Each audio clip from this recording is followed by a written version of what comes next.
Buenas tardes, profesor y compañeros. Mi nombre es Francisco Navarro Rincón.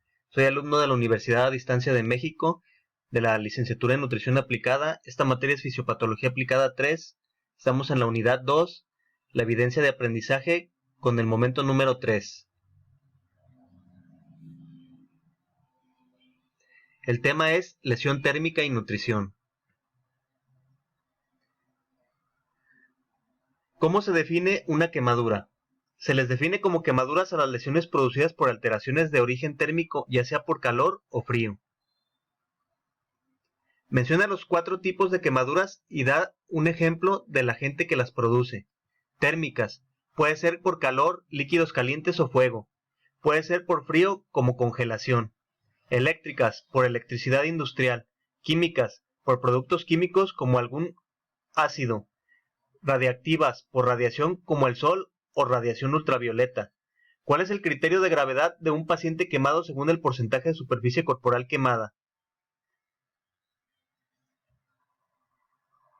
Mayor al 15% quemado crítico, menor al 15% quemado leve. ¿Cuáles son los 3 grados de las quemaduras y qué parte de la piel se ve comprometida en cada una? Epidérmica grado 1, destrucción de la epidermis. Dérmico superficial segundo grado superficial, destrucción de la epidermis más la dermis superficial. Dérmico profunda segundo grado profundo, destrucción de la epidermis más la dermis. Subdérmica tercer grado, destrucción de todo el espesor de la piel y zonas profundas. ¿Qué es la regla de los 9 para determinar la superficie corporal quemada y cuál es su variación para niños? La regla de los 9 de Wallace es un método utilizado para calcular la extensión cutánea quemada del paciente. Consiste en dividir la superficie del cuerpo en áreas equivalentes al 9% de la superficie corporal total quemada o por múltiplos de 9. En los niños van variando las proporciones del porcentaje de la superficie corporal total quemada de las distintas zonas anatómicas durante el crecimiento, siendo la cabeza mayor y los miembros más pequeños. Se asume que la extensión porcentual de la cabeza en menores de 10 años es 18% menos la edad y la de los miembros inferiores es 27% más la edad.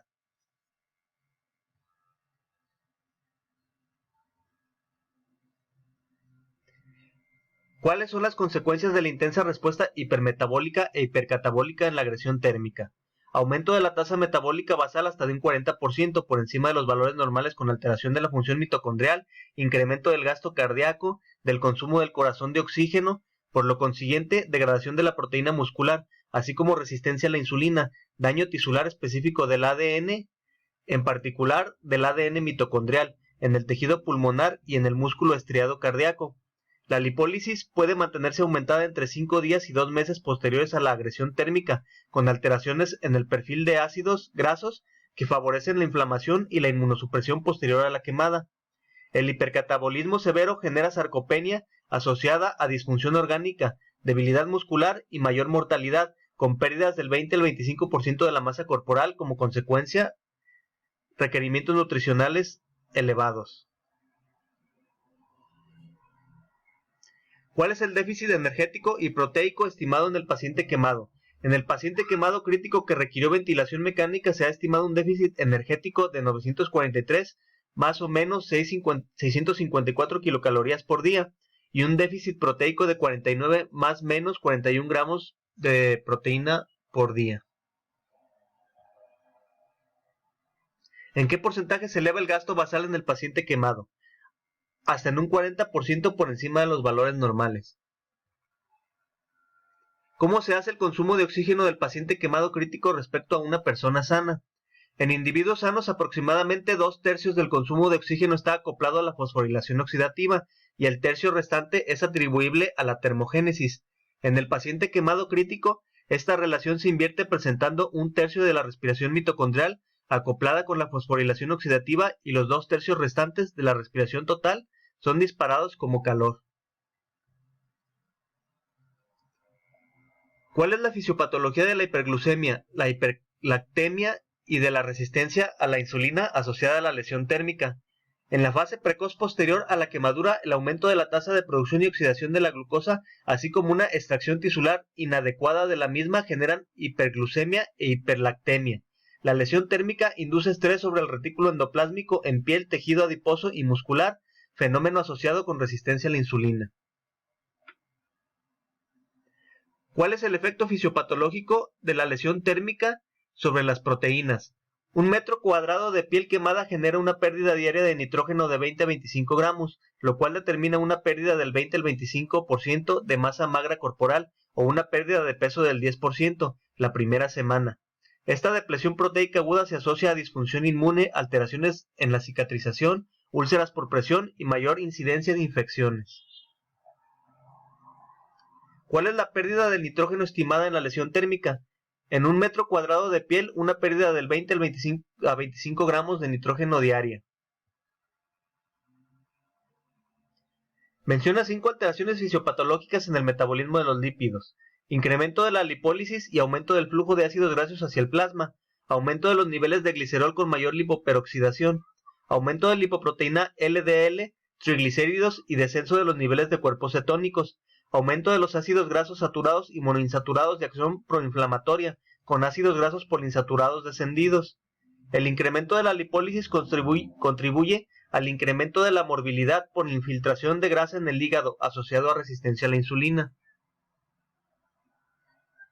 Menciona qué micronutrientes se ven alterados en la lesión térmica.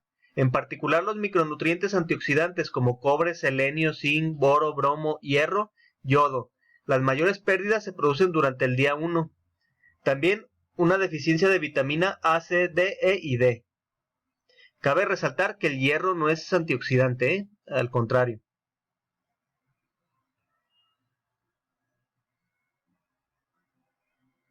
¿Cuál es la vía de administración nutricional recomendada para el paciente con lesión térmica? Vía enteral.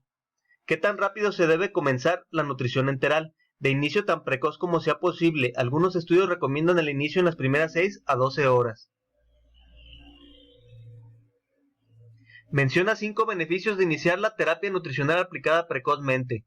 Disminución de los niveles de catecolaminas, cortisol y glucagón, aumento de la producción de inmunoglobulinas, mantenimiento de la integridad de la barrera intestinal, motilidad y flujo sanguíneo esplénico, reducción de las infecciones, modulación de la respuesta hipermetabólica.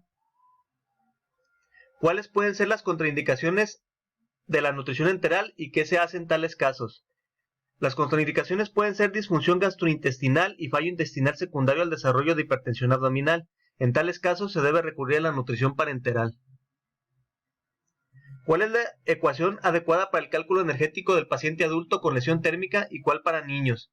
En el paciente adulto la ecuación de Toronto parece ser la más adecuada. En la ecuación de Toronto el resultado se aproxima a la calorimetría indirecta. En los niños la fórmula es de Schofield. ¿Cuáles deben ser los aportes de carbohidratos, lípidos, proteínas en porcentaje y en gramos por kilogramo por día? Carbohidratos del 60 al 65%, de 5 a 7 gramos por kilogramo de peso al día.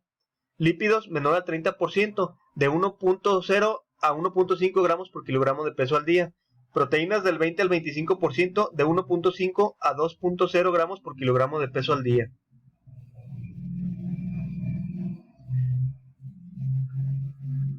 ¿Cuál deben ser los aportes de micronutrientes? Presenta 10 de estos. Cobre, de 4 a 5 miligramos. Selenio, de 300 a 500 microgramos.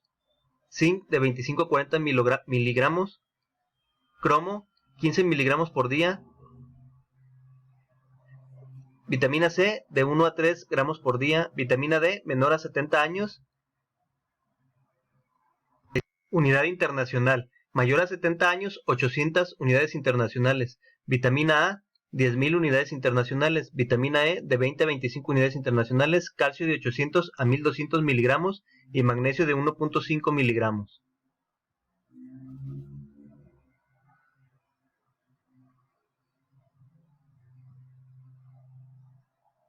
Muchas gracias.